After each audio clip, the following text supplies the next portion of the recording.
బెరేసేయడం చాలా ముఖ్యం. కలుపు. చెట్టు ఏపుగా పెరగాలంటే దాని చుట్టూ ఉన్న కలుపును తీసేయాలి. మనము అద్భుతంగా పెరగాలంటే మన చుట్టూ ఉన్న కలుపును కూడా మనం తీసేయాలి. ఏవైతే విషయాలు మనల్ని పెరగనివ్వకుండా, మన ఆలోచనలను పెరగనివ్వకుండా చేస్తున్నాయో అటువంటి వాటిని కలుపు అంటారు. ఏ వేటి వల్ల అయితే మన సమయం వృధా అవుతుందో అటువంటి వాటిని కలుపు అంటారు. మీ ఫోన్లు, సినిమాలు, ఫేస్బుక్లు, ఇంటర్నెట్లు ఇవన్నీ కూడా మీ ఎదుగుదలకు అవ్వట్లేదు. అది ఇక్కడ వాడతారా మీరు ఫేస్బుక్లు? వెరీ గుడ్, అద్భుతం, అదృష్టవంతులు. కానీ మీరు అనుకుంటుంటారు మా ఊర్లో గుంటూరులో ఉన్న వాళ్ళంతా ఫేస్బుక్లు వాడేస్తున్నారు, మేము వాడట్లేదు అని. ఎందుకు చేరామరా అనుకుంటుంటాం అప్పుడప్పుడు. No, you are lucky people.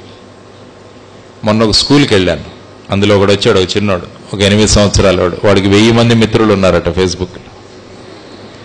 వాడిని అడిగారు, ఏం చేస్తావు ఆ రోజు అంటే, సార్ రోజు రేసు ఒక మెసేజ్ కొడతాను మా వాళ్ళకి, హాయ్ హౌ ఆర్ యూ అంటాడట. మరి ఏం చేస్తారు వాళ్ళు అంటే, వాళ్ళు కూడా నాకు మెసేజెస్ పంపిస్తారు, సార్ మేము బాగున్నాము, నువ్వు ఎలా ఉన్నావు. ఎంత సమయం ఖర్చు చేస్తావురా దీనికి రోజు అంటే 2 గంటలు, 2 hours. వాడికి పిలిచి చెప్పాను, నేను ఒక మెసేజ్ ఇస్తాను, ఆ మెసేజ్ మీ వాళ్ళందరికీ ఇచ్చేయమన్నాడు. ఓకే సార్ అన్నాడు.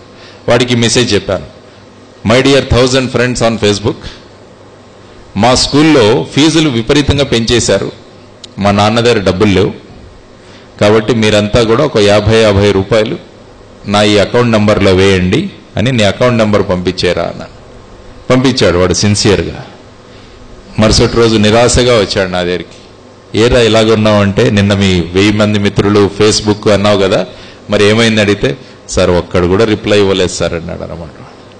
అలా ఉంటారా నీ ఫేస్బుక్ మిత్రులు? వాళ్ళ కోసం నువ్వు రోజుకు 2 గంటల సమయం వేస్ట్ చేసుకుంటున్నావు. ఆ 2 గంటల్లో నువ్వు అద్భుతమైన ఒక చిన్న పుస్తకం చదువు.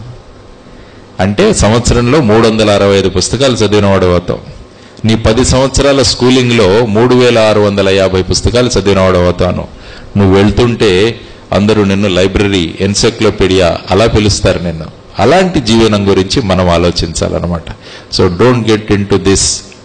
నేను ఎప్పుడు చెప్తాను మీ అందరికీ, మీ ఫేస్ ఎక్కడైనా బుక్లో ప్రింట్ అయ్యేదానికి మీరు ప్రయత్నించండి అంటాను. Try to get your face printed in some book. మనం ఫేస్బుక్లో మన ఫోటో అప్లోడ్ చేయడం గొప్ప కాదు. ఏముంది, నా ఫోటో తీసుకుని ఈరోజు క్లిక్ అంటే కంప్యూటర్ అదేంటి దానికి ఏం తెలియదు, క్లిక్ అప్లోడ్ చేసేస్తుంది. దానివల్ల ఏం ఉపయోగం? రేపదే నా ఫేస్ కనుక ఒక పుస్తకంలో ఉండి అది అందరూ చదువుతుంటే ఎంత అద్భుతంగా ఉంటుంది చూడండి. అటువంటి ఫేసెస్ కావాలి మనకు. రేపు పుస్తకాల్లో ప్రింట్ అయ్యే ఫేసెస్ మనకు కావాలి దేశానికి.